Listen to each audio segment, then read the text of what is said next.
after going to just tons of markets, traveling around, being in New York and LA, and going to the Brooklyn Flea, and going to the Melrose Flea and Silver Lake and Rose Bowl, we like see these markets happening in these other cities, and we're just like, Denver doesn't have anything like that. Like, there's people out here that are doing this and that have cool collections that are bringing us cool shit and like digging every day.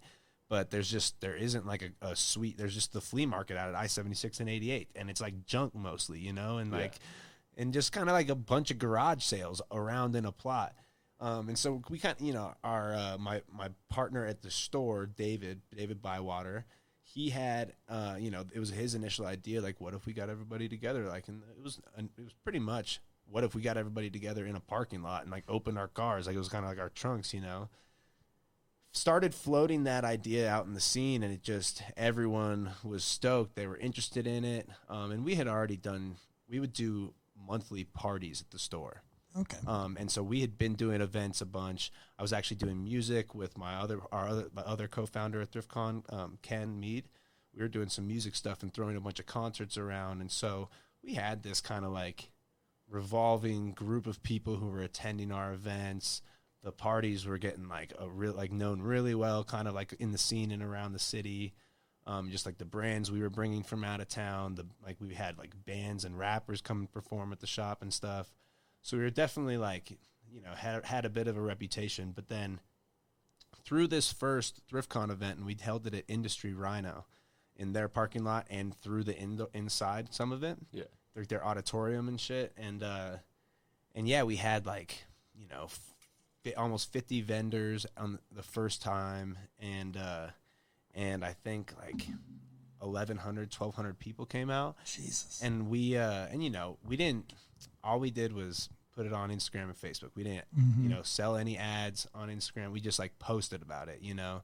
And we had done that at the shop, and yeah, every time we had people at the shop, it was like 200 people, 300 at the most, you know what I mean? But so then we're selling tickets at the door, and we're like, yo, over 1,000 fucking people came. Like, that was crazy. And the craziest thing, we're like, and girls came. Girls never came to the shop. We were like, bro, girls fucking came to this shit today. We had to have done something right. So you like, if girls are coming, you're like, oh, dude, it's a wrap. We did it right. It reminds me of like that Parks and Rec when they throw the party and they open the door and no one's there, right? And they're like, everyone knows a good party's not really a party if you show up when it starts. Yeah, dude. It also is the ratio. You got to have the chicks to dudes, you know, properly lined out. So, like, oh yeah, exactly right. Exactly like chicks right. came. They even bought a T-shirt. Yeah, dude, it was so funny. But so after that first one, it was like, okay, we it felt like we had something. I mean, I love a good name. We felt like ThriftCon was a great name. We trademarked that early just because like, okay, let's get on top of that. And then through another one, and the first two were like Station Presents ThriftCon, and then we got, you know, 10, 20 more vendors, almost doubled in size, like almost got up to 2,000 people for that one. And it just felt so much more branded than some of these other markets. We had people, because the shop kind of was known a little bit outside of Denver too. So we had people asking, oh, when are you guys should take this on the road? When are you going to take this on the road? Kind of that started happening. And so it just made sense. Like, this is its own thing. It just automatically felt like this is its own thing. We should make it its own business. It's not really Station Presents. Like, this should be its own business. It can live outside of, they can be separate. And we LLC'd in 2019. I think we threw our first event in 2018, LLC'd in 2019. And then end of 2019 was our first out-of-state event. Took that bitch on the road. You're not scared of Kansas. No, not at all. We got out. It was like, honestly, yeah, it really did. Just like, it felt big. We started getting a following and like pretty quickly. You know, we have fun on Instagram, and we have a pretty good brand going on there and a good voice, I think. And so, yeah, the brand grew quick, and we just got some notoriety in the scene. And it was one of those right place, right time things, you know. Vintage got big. Vintage got so fucking big right at that time. Dude. And they just got even bigger through the pandemic. Shopping secondhand, supporting local, all that shit is just like, so it's, you know, so we just got, you know, right place, right time. I love it. And that, you know, this was a question I was going to save for later, but it's a joke my dad used to make. And I have some of his clothes from when he was about our age in the 90s. And he's like, just hold on to this.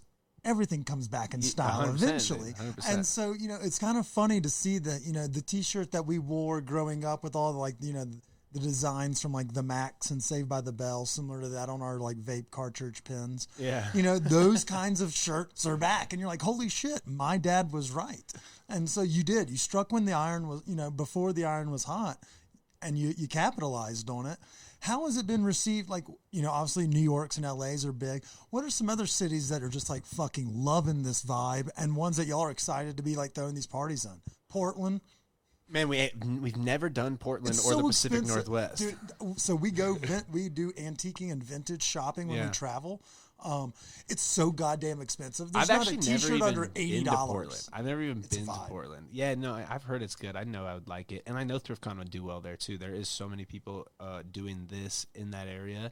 That's been someplace that's been on our board for a while. Yeah. We just haven't made it up there.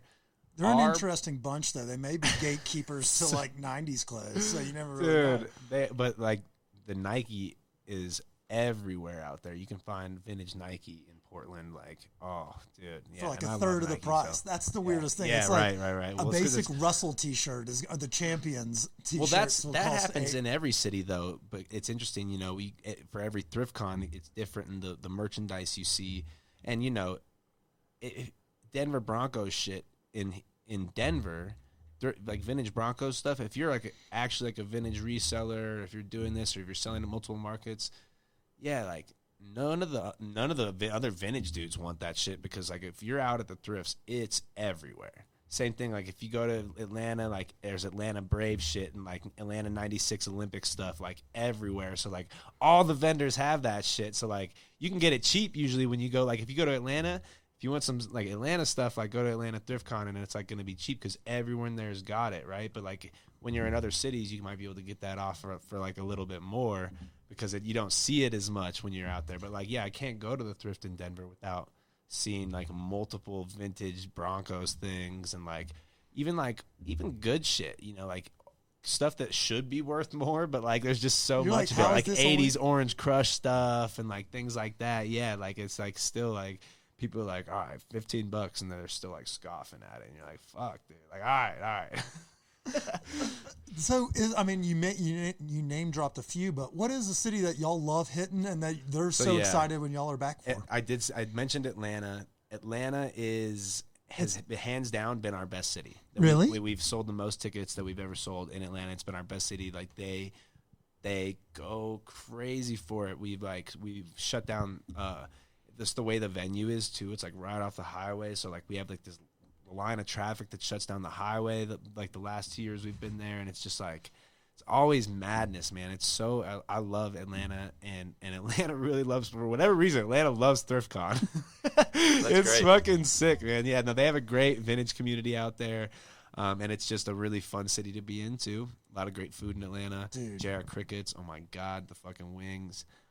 Yeah, there's so What's many. the strip club with the really good chicken wings that Lemon Pepper Lou Williams left the bubble for? I can't. It's going to drive me crazy. Is that the Gold Club? I can't remember. That's in Miami though, right? Or Orlando? No, it was in Atlanta. And my god! And he like flew to Atlanta for this. He left Orlando. He said he had a funeral. And then he went to he was called at the strip club, and he said that he was there picking up an order of food for the funeral, but stuck around for a dance and supported the ladies. And it turns out support local business. His name's on the fucking menu. They're actually called Lemon Pepper Lou chicken wings. It's gonna drive me crazy. Is that the one where all the like baseball players, like David Justice and them, used to hang out at? I think it's the Gold Club. Is it? Oh, it's Magic City. Magic City. They're on to something in Atlanta with the lemon pepper. Man, same thing with JR Crickets. The lemon pepper wets. Oh my god, dude, so good, so good. Wow, fuck. All right. Well, as we start to kind of navigate into the food scene, we'll do this really quick, and then we'll start talking about Denver food. When is our next? Obviously, you'll have ThriftCon that's going around the country, but you do have the smaller Denver-based ones that are going all through the summer. Yeah. So we branded those as Thrift Pop. Okay, Thrift Pop. Yeah, so Thrift Pop is a monthly series that we started in Denver. Again, because the whole idea with starting ThriftCon was like we wanted something for Denver, and then it kind of just grew out of that, and it naturally like now we only come to Denver once a month or once a year for ThriftCon because we have 7-8 other markets that we're hitting throughout the year. But so to counter that, we started Thrift Pop, which is a monthly series that goes down the last Sunday of every month in Rhino, or 5 Points as we like to refer to it, but a lot of people know better as Rhino now. A lot of transplants. Yeah. He looked directly at us like, you fuckers. But so yeah, it's right at 27th and Larimer next to Denver Central Market, in the parking lot right there, and then throughout the alley. We've kind of like taken over the alley now too, right Everybody outside knows of Patagonia. like it's the Honey Elixir, Be a Good Person, All through Noble there, Riot, yeah. that whole strip. Yep. I mean, it's a vibe. It's the walking alley too, you know. I mean, I guess all of those are walking alley, but that's like the good part. Like you know, a lot of the other, you can walk through the other alleys and down off like Larimer, but it's a lot of like dumpsters and just smells like trash. But that alley's kind of nice to walk through. Yeah. Yeah. It's in fact the best part about it. And then you get to the end of it, and there's all those people just yelling at you at Luster Pearl, and you're like, all right, let's turn back. I don't want to get judged by 24-year-olds wearing those loafers. All right, so now we've done that. We've done our disservice, or we've done our service of talking business. Disservice. Yeah. How have you guys look at ThriftCon? Yeah. Well, I've learned a couple new words here today. Like when he said thrift pop, I was like, oh, snazzy. Yeah. Yes, sir. Well, we'll ask you what may be trending upward in the clothing scene, but let's talk a little bit about, I mean, you grew up here, you never left, you've been locked in. So the food scene's, you know, just like the clothing scene, has changed mightily in your tenure here.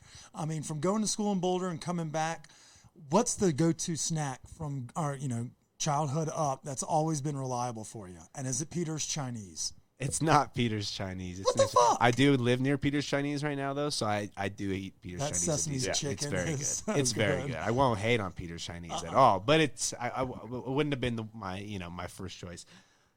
I have to. My first choice is actually my dad has owned a restaurant for 30 years. Oh, snap. In Morrison, where obviously where Red Rocks is.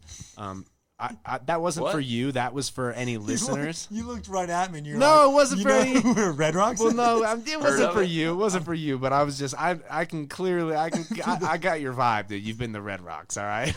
Is it because I gave you all the weed? Everybody likes live music and movies. But so my pop spot, it's called Tony Rigatoni's, and it's an Italian restaurant. It's been in Morrison it's literally as old as I am. This will be the 31st year up there. They had a spot in Golden as well for about 10 or 12 years, and it's fire Italian food. It's got, there's tons of good pasta dishes up there. It's got good pizza, and so that definitely when you think, what did I grow up eating? Definitely grew up in that place for sure. A ton. Still go up there a lot. What was your favorite? When you were growing up, though, like, let's say, like... Spaghetti and meatball. Yeah, but you got done with, like, football practice or something. Where was your favorite, like... I thought just he was wanted gonna to say stuff my face, like, meal, growing up. I had a... I thought he was going to say Santiago's. No, I really enjoyed, like, Grandpa's Burger Haven and Jim's Burger Haven when I was young. You guys know what I'm talking about? Are they still around? Yeah, they are still around. Grandpa's is over off Federal, right near New Saigon. Just there, like, basically like Federal, and maybe it's, a block down from Dandy Dan's, another great classic Denver establishment. Yeah. I love how they're always hiring the graduating class, right? They're like, Northside just graduated. Don't forget to fill out an application. Best marquees, dude. It's great. But that actually is not a bad spot, and it's still piping. It kind of reminds me of the Burger Haven up on Sheridan as well. Yeah, and so it's the same spot, owned by the same people. So it was this family that had 4 or 5 all around Denver. There was Jim's, there was Tammy's, there's Grandpa's, and there was one other one. Do they own Crown? No, but That's also a very banger. similar and another good burger. I'm trying to think.